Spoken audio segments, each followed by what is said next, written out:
राधे राधे दोस्तों, कैसे हैं आप सब। हमारे YouTube चैनल में आपका स्वागत है।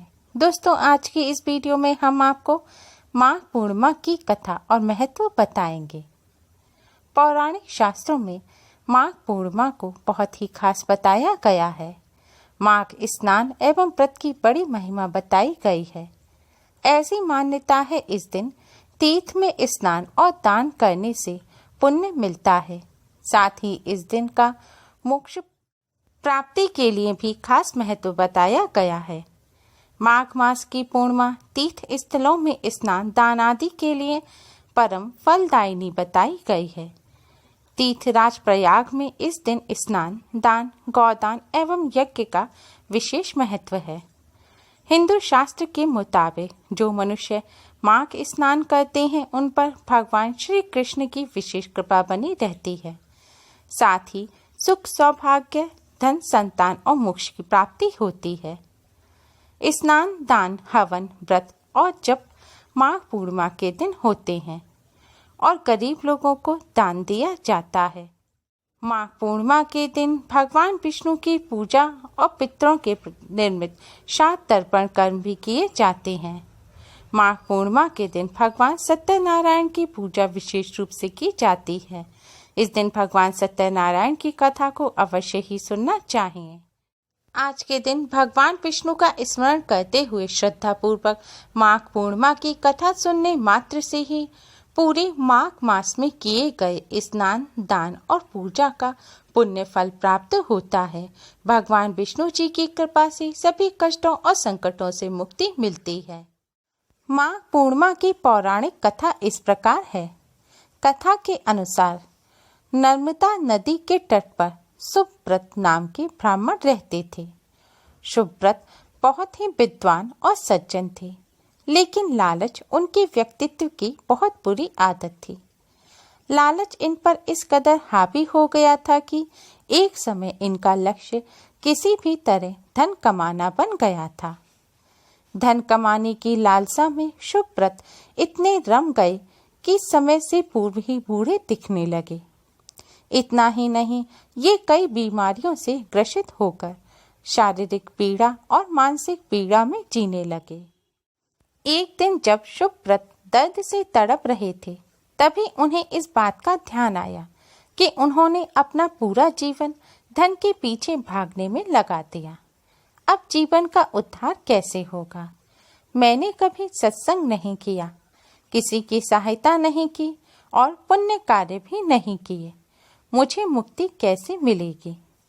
जब सुब्रत अपने आप से यह सवाल पूछ रहे थे, तभी उन्हें माघ के महीने का महत्व ध्यान आया। इस पर वह नर्मदा नदी में स्नान के बाद वहीं किनारे पर रहकर पूजा पाठ और ध्यान करने लगे। ऐसा करते हुए इन्हें अभी मात्र 9 दिन ही हुए थे। इनका स्वास्थ्य बहुत अधिक खराब हो गया।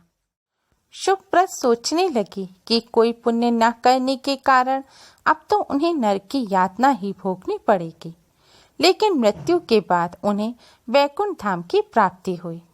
जब उन्होंने श्री हरि से स्वयं को वैकुंठ मिलने का कारण जानना चाहा, तो श्री हरि ने उनसे कहा, सुब्रत, मानव जीवन में कभी तुमने कोई सद्कार्य नहीं किया, लेकिन तुम अनिष्ट करने से भी बचे रहे। दूसरों को पीड़ा पहुंचाने का कार्य तुमने नहीं किया। साथ ही माघ के महीने में नदी के पवित्र जल में स्नान करके पूजा पाठ और ध्यान करने से जो तुमने पुण्य अर्जित किया है, इसी के परिणाम स्वरूप तुम्हें वैकुंठ की प्राप्ति हुई है। मान्यता है कि जो लोग पूरे माघ मास में व्रत स्नान दान पूजन नहीं कर पाते, वह केवल अगर पूर्णिमा के दिन स्नान करें और पूर्ण श्रद्धा के साथ इस कथा को सुने, तो उन्हें पूरे माघ मास में किए गए व्रत पूजा स्नान दान का पुण्य फल प्राप्त हो जाता है। ब्रह्म वैवर्त पुराण के अनुसार माघ पूर्णिमा के दिन गंगा जल में भगवान विष्णु जी का वास होता है। इसलिए माघ पूर्णिमा के दिन गंगा जल से अवश्य ही स्नान करना चाहिए। किसी पवित्र नदी में स्नान करना चाहिए। अगर आप किसी पवित्र नदी में स्नान ना कर पाए तो अपने घर पर ही जल के पानी में गंगा जल डालकर उससे स्नान करें। माघ पूर्णिमा के दिन सूर्योदय से पहले स्नान करना काफी शुभ माना जाता है। इस दिन किसी पवित्र नदी में स्नान करने से सभी पाप धुल जाते हैं। माना जाता है इस दिन प्रयाग में स्वयं भगवान स्नान करते हैं।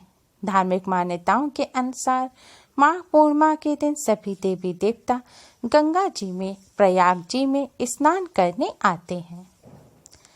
इस दिन जप तप आदि करने से भगवान की विशेष कृपा प्राप्त होती है और सांसारिक सुखों की भी प्राप्ति होती है। माघ पूर्णिमा पर भगवान सत्यनारायण की कथा सुनने और पढ़ने का विधान है। शास्त्रों के अनुसार इस दिन ऐसा करने से न केवल भगवान विष्णु की बल्कि माता लक्ष्मी की भी कृपा प्राप्त होती है।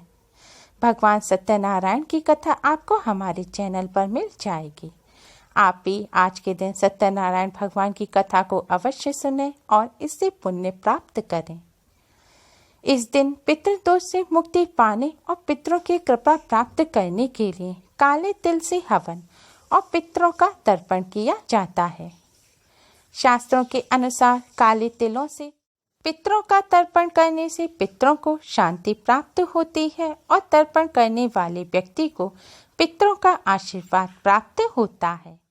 यदि आपको मानसिक कष्ट अधिक रहता है तो आपको माघ पूर्णिमा का व्रत अवश्य ही करना चाहिए और भगवान सत्यनारायण की कथा करने के बाद प्रसाद सभी लोगों में बांटना चाहिए। ऐसा करने से आपको सभी मानसिक कष्टों से मुक्ति मिल जाएगी। माघ पूर्णिमा पर माता लक्ष्मी जी की पूजा करने से धन की कभी कोई कमी नहीं रहती। इसलिए इस दिन भगवान सत्यनारायण के साथ माता लक्ष्मी की पूजा भी अवश्य करनी चाहिए। यह पूर्णिमा इष्ट पूजा के लिए भी विशेष मानी जाती है। इसलिए इस दिन अपने इष्ट की पूजा अवश्य करें। ऐसा करने से आपको उनकी विशेष कृपा प्राप्त होगी। माघ पूर्णिमा के दिन चंद्रमा की रोशनी में खीर बनाकर रखकर खीर को दूसरे दिन खाना चाहिए। ऐसा करने से शरीर के सभी प्रकार के रोग समाप्त हो जाते हैं। धार्मिक मान्यताओं के अनुसार माघ पूर्णिमा की रात को चंद्रमा की रोशनी से अमृत वर्षा होती है। ऐसे में चंद्रमा की रोशनी में खीर रखने से खीर में भी अमृत के गुण आ जाते हैं और इस खीर को खाने से रोगों का नाश होता है। इस दिन भगवान का कीर्तन करने से सभी प्रकार के सुखों की प्राप्ति होती है। इसके साथ ही सभी पाप समाप्त हो जाते हैं और मरने के बाद मोक्ष की प्राप्ति होती है। माघ पूर्णिमा के दिन तिल, कंबल, अन्न, फलों का दान किसी योग्य ब्राह्मण को करने से ब्रह्मलोक की प्राप्ति होती है। यदि आप किसी ब्राह्मण को दान नहीं कर सकते तो आप यह दान किसी निर्धन व्यक्ति को भी कर सकते हैं। ऐसा करने से भी आपको इसी प्रकार के फल प्राप्त होंगे। इन सभी शुभ कार्यों को करने के साथ साथ माघ पूर्णिमा पर कुछ कार्यों को करने से बचना चाहिए। माघ पूर्णिमा के दिन देर तक नहीं सोना चाहिए। मान्यता के अनुसार ऐसा करना इस दिन वर्जित माना गया है। माघ पूर्णिमा पर तारों की छांव में स्नान करना बहुत ही ज्यादा शुभ माना जाता है। इसलिए कोशिश करें कि माघ पूर्णिमा पर सूर्योदय से पहले ही स्नान अवश्य ही कर लें। माघ पूर्णिमा पर शीतल जल से ही स्नान करना चाहिए। पानी को गर्म करके उससे स्नान ना करें। माघ पूर्णिमा के दिन घर को किसी भी प्रकार से गंदा नहीं रखना चाहिए। गंदगी से घर में नकारात्मक ऊर्जा का वास होता है। माघ पूर्णिमा के दिन काले वस्त्र धारण करने से बचना चाहिए।